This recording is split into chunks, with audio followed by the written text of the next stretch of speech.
Alhamdulillahirabbil alamin la ilaha illallah hayyul qayyum wa atubu ilaih.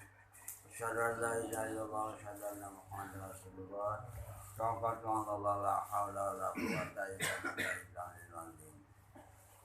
Ila hadratin Nabil Mustafa Muhammad sallallahu alaihi wasallam wa ala alihi washabihi wa sallam wa ja'alna fillah syafa'atan sunnat wal mu'minina minna sunnatam tadbirina al-askamil manis ini di tengah barisan dimasukkan dan al-Fatihah.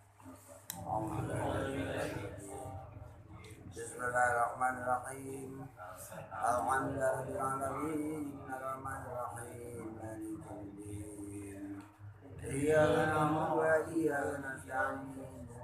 Ihdinas siratal mustaqim. Shiratal ladzina an'amta 'alaihim ghairil maghdubi 'alaihim.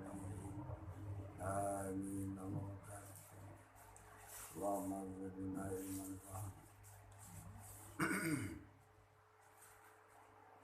Bismillahirrahmanirrahim. Ini masalah amal. Ada orang yang beramal minta balas. Ada bahasannya.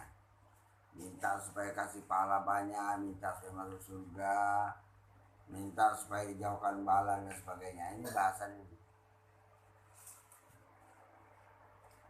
Dan kata Syekh Abu Talib, telah diceritakan akan kami daripada Rasulullah sallallahu alaihi wasallam, pengertian hadisnya, bahwasanya sabdanya, jangan ada seorang daripada kamu seperti hamba yang jahat.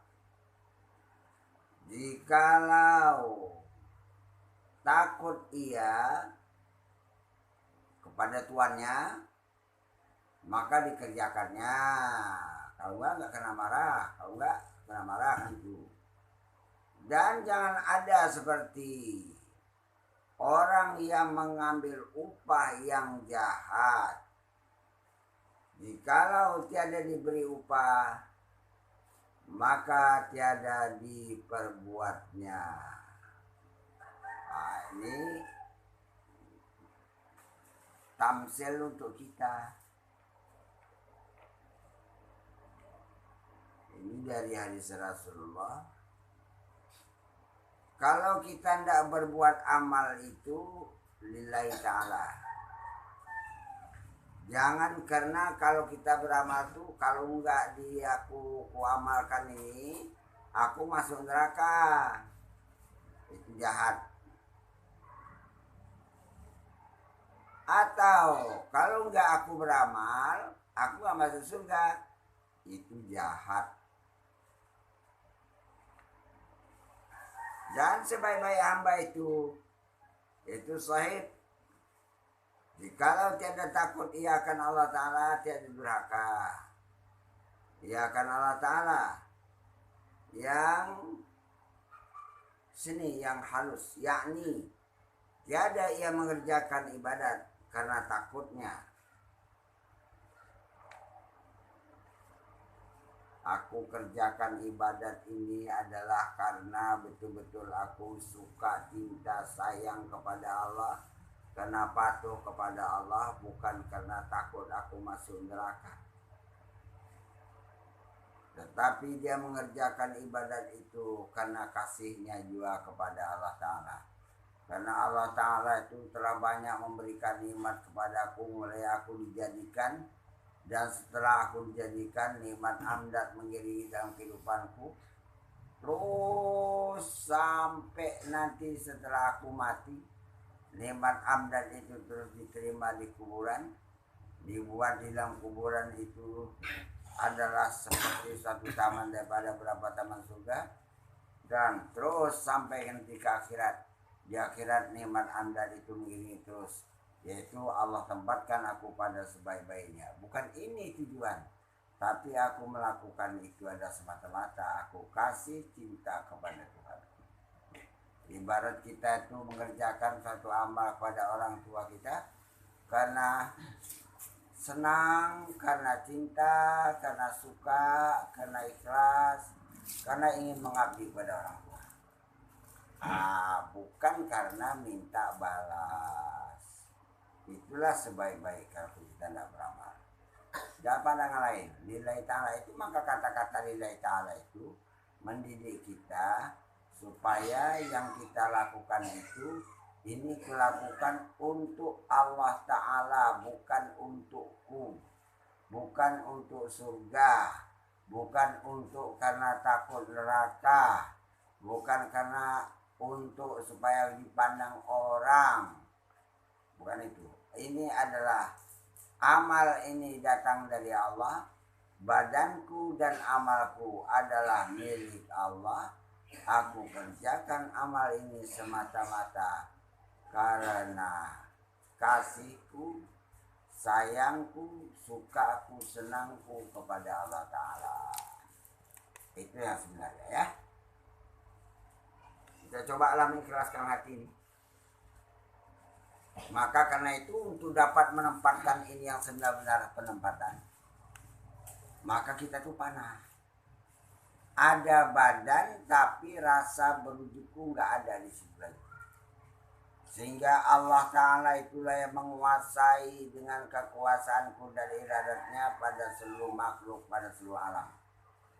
Di antara seluruh makhluk yang dibuat oleh Allah Ta'ala secara kebetulan, kita dibuat oleh Allah Ta'ala waktu itu sedang berbuat taat amal.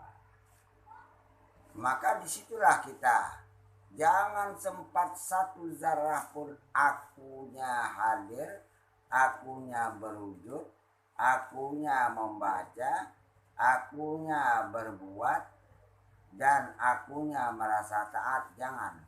Tetap panah, habis. Enggak ada. Pada hakikatnya aku memang enggak ada. Maka karena itulah supaya menempatkan yang dikehendaki dalam adabul haq itu. Ada Allah, tidak ada lagi engkau. Coba terapkan ini, bisa enggak? Kalau masih aku merasa ada, belum. Badanku ada di sini, betul. Tapi aku enggak ada di sini. Badanku ada di dunia, betul. Tapi aku enggak lagi di dunia. Adapun di sini dan di dunia adalah mazhar tempat Allah menampakkan hak ketuhanannya. Hak Allah itu berhak dia. Siapa yang dibuatnya taat dan siapa pula yang dibuatnya maksiat. Secara takdir bagus. Alhamdulillah kita dibuat oleh Allah dalam keadaan taat. Syukur aja. Kita minta. Jangan merasa kita beramal sedikit pun.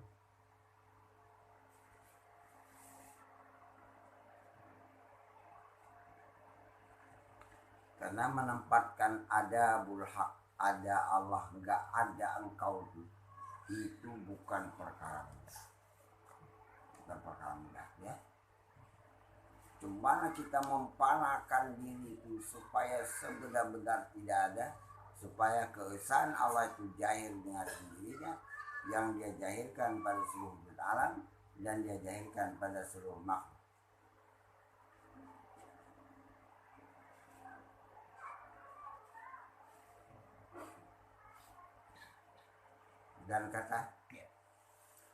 Dan kata setengah orang yang arif, dan kata sebagian orang yang ahli marifat, yang sudah mengenal hamba mengenal Tuhan, bahwasanya tiadalah beda antara orang yang menyembah berhala dan orang yang menyembah Allah.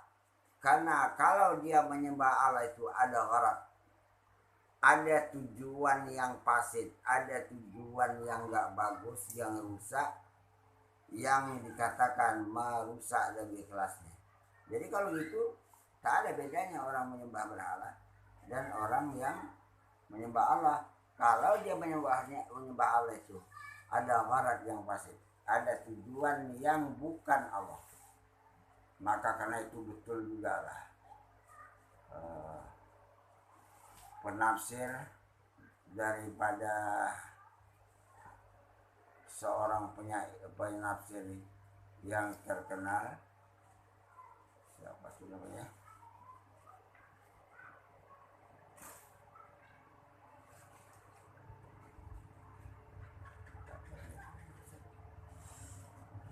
Fakhrul Razi, namanya Fakhruddin Ar-Razi. Di tafsirnya, kalau orang menyembah Allah itu tak ada hatinya kepada Allah, dia langsung menghukumkan sholatnya tidak sah. Langsung aja. Sebab yang dituju di dalam sholat itu adalah berdapat kepada Allah. Kalau dia tujuannya waktu sholat itu tidak berhadap, tak jumpanya Tuhan, apa artinya dalam sholat itu? Seakan-akan kan 0, kosong. Maka inilah kita upayakan betul-betul. Jangan waktu kita sholat nanti kita nampak tikar. Berarti hati kita ketikar.